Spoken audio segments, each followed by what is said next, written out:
I think it's a bit shorter. I hope too.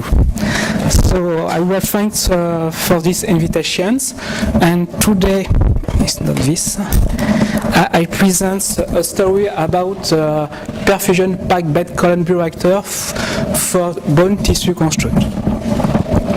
So I came to the Bedouin Labs in Paris with the Hervé Petit teams.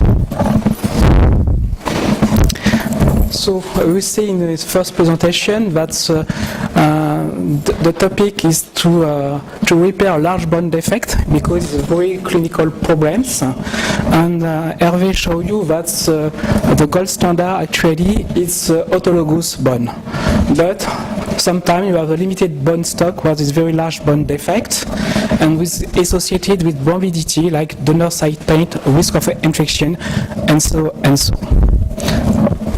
So we need to use an alternative for autologous bone autograft. For that, bone marrow stromals combined with the porous scaffold is very good alternative. And many teams on the world work on this bone tissue engineering, and for that we need animal models to test the different bone tissue construct. So the labs we are very motivated to repair a large bone defect with bone construct, and in the labs we are focused on the coral scaffold combined with mesenchymal stem cells for repair large bone defect. And Hervé show you that you make the proof of the concept that MSA loaded with coral scaffold can repair large segmental defect in the chip model. So to go to the bedside for the clinical application, you need to the good manufactured production for the conditions. So we validate a bioreactor system for 3D tissue bone construct, which we have a dynamic culture system, and we can enhance the mass transfers and for some mechanical stimuli. And we made this proof of concept first that bioconstruct prepared in the packed bed column bioreactor could have a potential, have osteogenic potentials, but used in an ectopic shape model. And the second step was to evaluate this bone construct, coral scaffold plus mesenchymal stem cells in packed bed column in orthotopic shape model. To do that, we make this experimental design. It's only the same experimental design for many years. So we collect the bone marrow to isolate mesenchymal stem cells, and 7 days before implantations, you seeded scaffold, MSA on the scaffold. We load in the bioreactor system with the perfusion with 10 ml per minute media flow rates for 7 days, and you implant in the bone, in this bone defect. In this case, you use 3 animal groups. Where the control, negative control, is a coral granule alone. This is a control of the bone construct in perfusion bioreactor, and this is a bone autograft is historic positive control. After 4 months, we take the metatarsal for metatarsal bone for examinations for the bone healing potentials of these 3 groups. I represent here just 2 groups, but the better images, the better result for each group.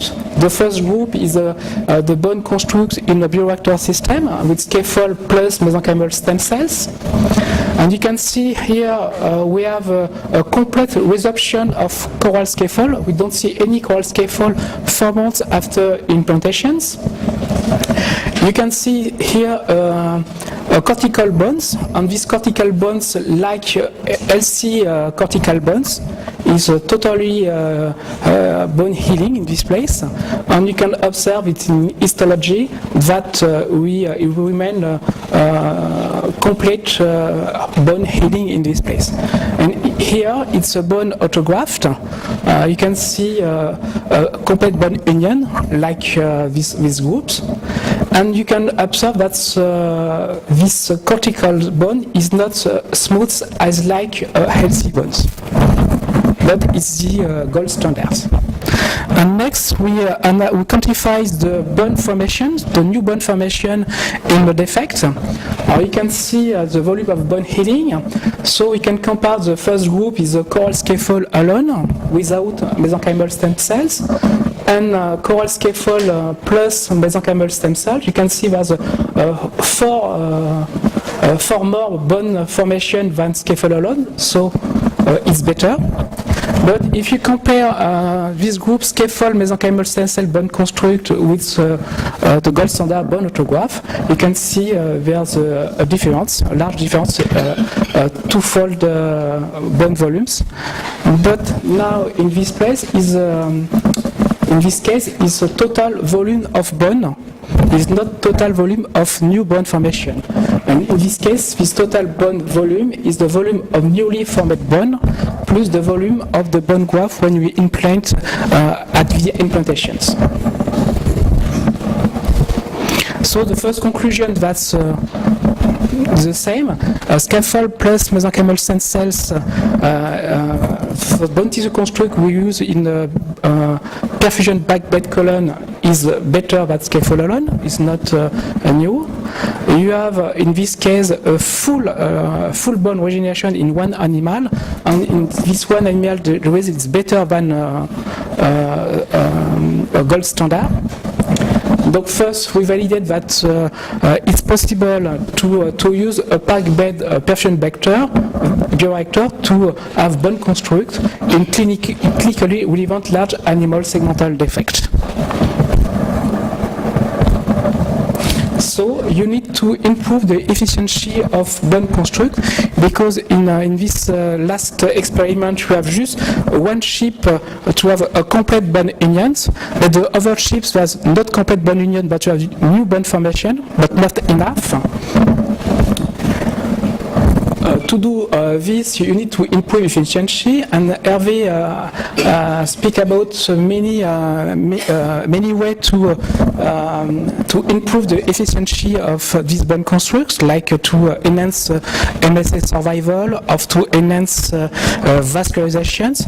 But we now focus on the mechanical loading on MSC, like MSC is sensitive cells, to enhance the bone functionality of this bone construct.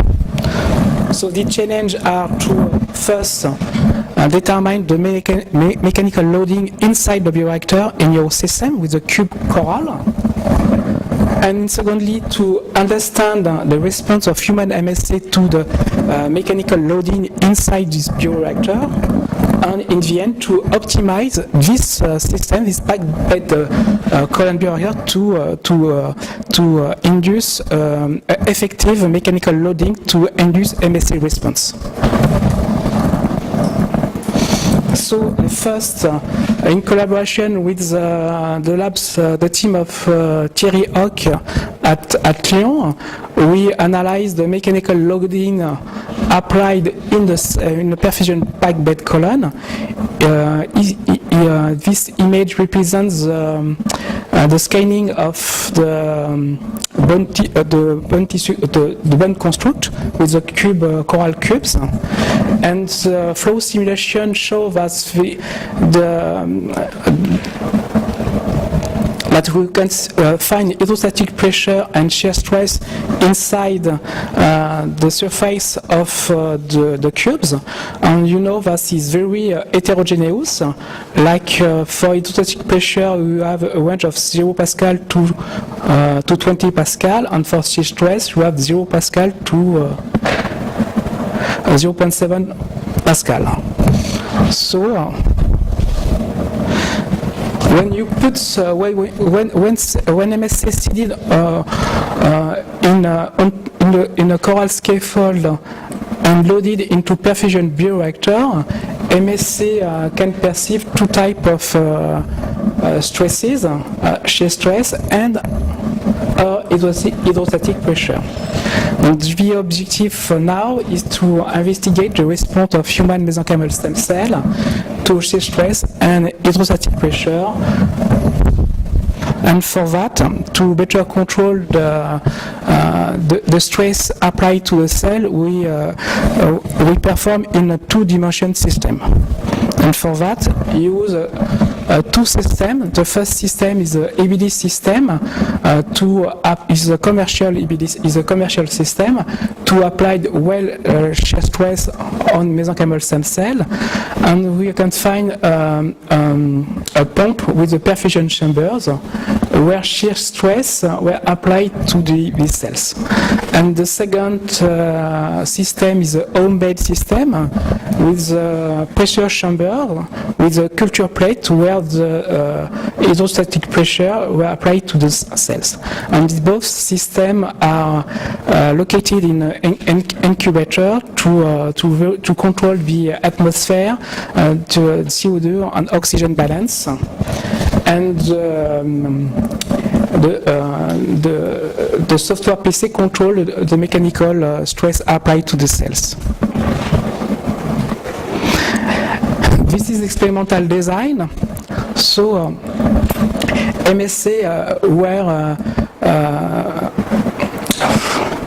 MSC were exposed to shear stress at a weight of 0 to 4.2 Pascal at 2.8 Hertz for 30 minutes, or exposed to hydrostatic pressure at 0 to 10⁵ pascals. And immediately after the mechanical stimuli, we pull up the supernatant to measure the nitric oxide production. And nitric oxide production is a marker of mechanosensitive cells.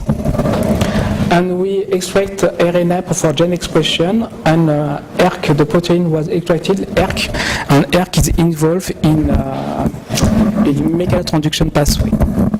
And we make first at 1 hour and 6 hours after mechanical stimuli. And the control is mesenchymal stem cells in the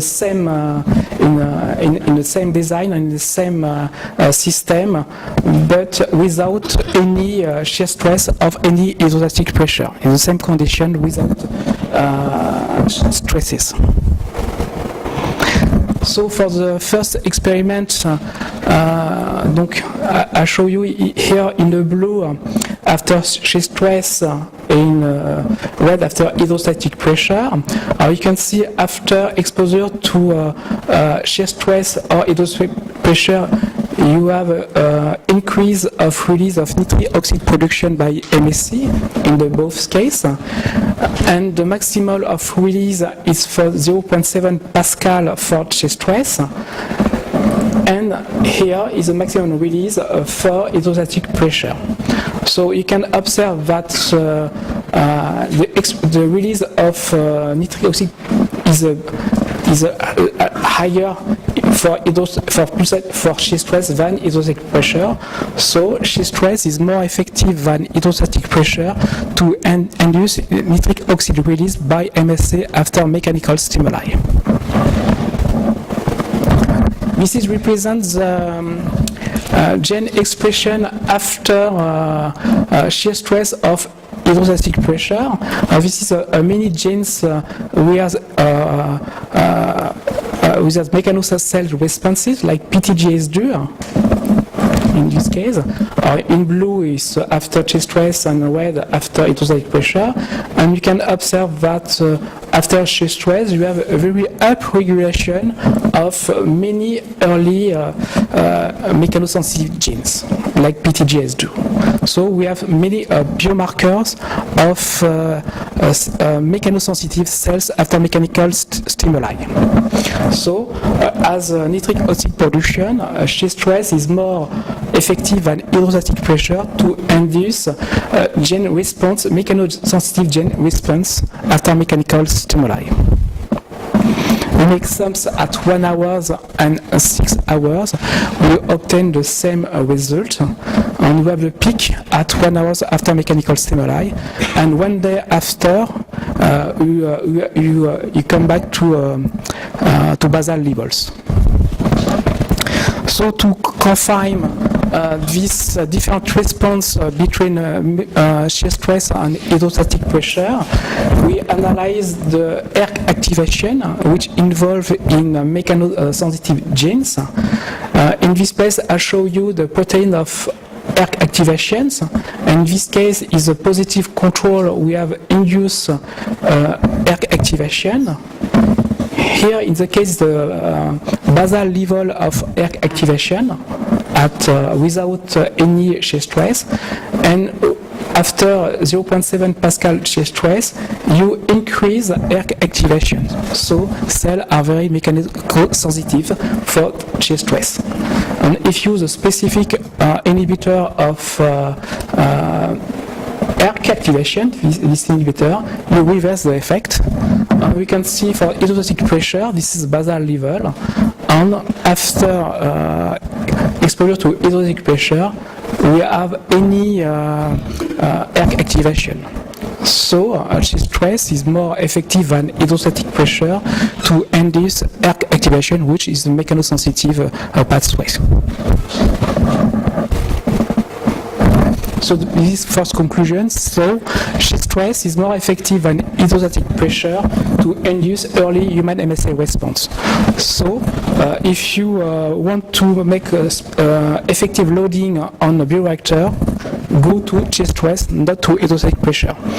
And I think it's very difficult to put 100,000 Pascal in a bioreactor system. So, controlling the mechanical environment is the key. So now you know to optimize the mechanical stresses inside the bioreactor, and for that we need numerical tools to assess the macromechanical aspect in this bioreactor. And this part was made by Cruel, Magali Cruel in LTDS at Lyon.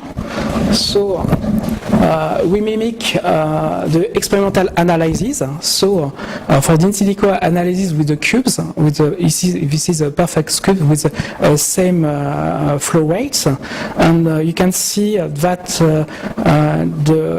you can see that 0 Pascal to 0.09 Pascal, and this is low mechanical stresses. So there is no effect on mesenchymal stem cells. And if you analyze some biomarkers like PTHGS2, you can see there's no response. So in this case, we have identical results between simulation and experimentation. So we have no mechanical stimuli in this case. In this experimental study. So you need to optimize the mechanical loading inside the bioreactor. So Magali Cruel make in silico analysis. So we use 3 parameters, the cubes of 3 millimeters. You have in this place a bit of 3.5 millimeters, and in this place is a mixed bits, 3.5 and 2 millimeters. And the first in silico result show that if you increase the inlet flow, you increase the shear stress inside the bioreactor, but is more homogeneous. That's the first result. Donc, if you use the mixed bits, you can't have an effective shear stress at 0.7 Pascal in more than 80% of the surface of the bits. So you use these parameters to test now in experimental analysis. And for that, you use this free geometry, the cubes, bead, and mixed beads, and the experimental value is use 150 ml per minute for 30 minutes. And you space for 60 minutes with a flow rate of 10 ml per minute. You make 3 runs, and at the end of the 3 runs, you analyze the RNA expression, essentially this gene marker for mechanosensitive genes. So we can observe that when you use a cube system, you have no effect. And in this case, when you use a bead system of mixed beads, you have a significant up expression of PTGS2. So in this system, you have effective Chi stress inside the cell surface. But the fold induction is not the same that you can see in a 2-dimension system. So to finish, first you validate the concept of packed-bed perfusion bioreactor in orthotopic models. You show that Chi stress is more effective than hydrostatic pressure to induce mechanical stimuli. And we show that the numerical tools is very easy to optimize the geometry of bioreactor system for that. And now, to finish, you mixed in silico model and experimental to validate this in silico models. So thanks to essentially the group of Belozoa, but for numerical studies, Magali Creel. And thanks you for your attention.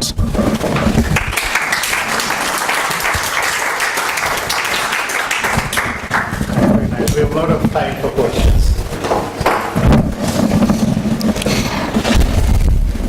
I have 3 questions. First of all, it could be expected that shear has much larger effect compared to the hydrostatic effect because the cell is composed mostly of the liquid. Yes. So if you have pressure, then it does not does not give very big effect for the formation of the cells. You have deformation of the cell. Yeah, so shear excites much. Yes, absolutely. Then I have a question. Did you check what are the critical values for the velocities? I mean, the velocity which may damage the velocity, the lower velocity which has no effect. This is crucial. Yes, but I have no answer for your questions because I'm not specialist. I'm not biomechanician, and these parts made by Thierry Ox and is very collaborations and. Okay. There is one more question. I think one more question. The effect of biodegradation, bioresorption, is crucial in the consideration of interactions between cells, between the material and tissue. Do you have a means to control somehow the rate of bioresorption and biodegradation of such materials? In vivo experiment? Experiment, because as I can expect, you work with the materials. You somehow can modify the composition of the materials. So also the microstructure plays a crucial role in biodegradation and bioresorption. We have no data. We have no experiment for this study. In this case, use a natural coral scaffold. So we don't modify the chemistry of coral scaffold to induce more resorption or to inhibit the resorptions. So we have no data. But sure, if you can modify the chemistry of the scaffold to more be resorbable or less resorbable, it's good things to. But also microstructure. Yes. You consider flow, then Okay, for the coral scaffold, you have two microstructures. You have Acropora scaffold and Porites scaffold. And Porites scaffold is more resorbable than Acropora scaffold. But many studies in the labs we show that no difference between coral scaffold and Acropora scaffold for bone formations. In this case, I show you X-ray images. We have complete total coral resorptions, but in some animals there's not total complete coral resorptions. There's many difference between chip animals. In some chips there's totally resorptions, and in other chips, I don't know why, there's a lower resorptions. Okay, but it might depend also because the chips are quite active. So we have, for instance, the case that some of the bones were damaged because they just jumped. Yes. We are not able to stop this. But also we tried to investigate because we have micro-CT in vivo. So we performed experiments with rats and these materials. And we observed big differences in different cases. For the coral scaffold in micro-CT in vivo for a rats model, Hervé, do we have some data for the rats model for coral between no? Because for the rats model you can make longitudinal analysis for the micro-CT for the resorption of the materials, but it's just on rats models, and in the labs when you use a rats model you don't use the same coral scaffold for the chips. Okay. Because the volume of defect is very large, and for the rat is very small. But it's a good way to analyze the difference between structure for the resorption in function of the structure. Yeah. Okay. Thank you. Any other questions? So I have a question maybe for two of you. You have used many scaffolds with many compositions, with coral, with the calcium carbonate, and calcium phosphate. And then I also saw in your presentation you have a scaffold which is using hydrogen. So you have almost 10 to 100 times difference in the elasticity of the material. So what do you observe in terms of which is more effective scaffold, a very soft scaffold or a stiff scaffold? Or does it matter? From my own experience, in vivo, there is no ideal scaffold yet. The less worst, and it's not the best, it's the less worst is the coral scaffold from Porites. But no, when we use hydrogens, we always mix them with granular scaffolds.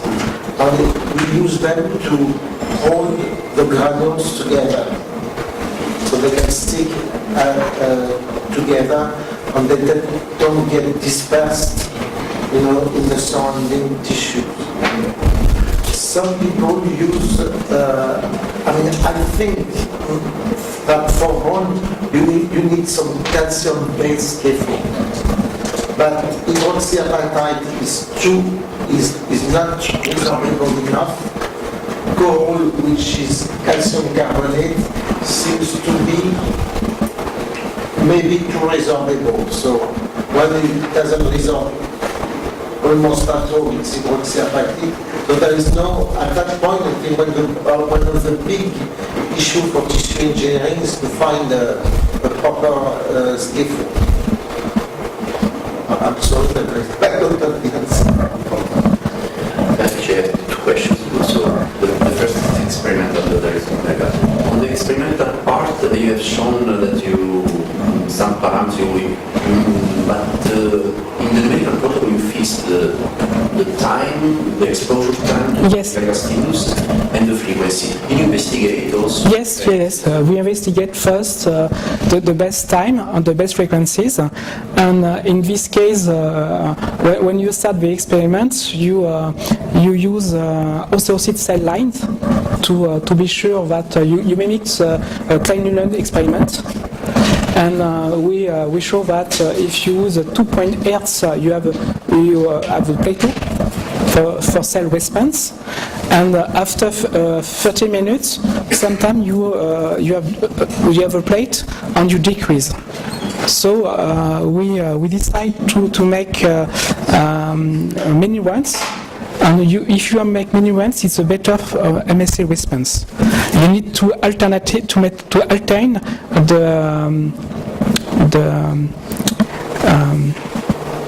static conditions and dynamic conditions. Yeah, it's better for the cells. So the second one is maybe a remark more than a question.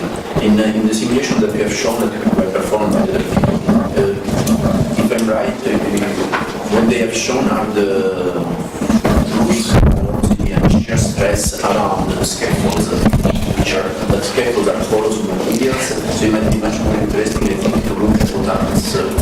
Yes, we start to make this for the first experiment. You know, for the first slide with the first in silico analysis, it's a 2D simulation. It's not 3D simulation because for the cubes, the cubes, the coral cubes is not perfect.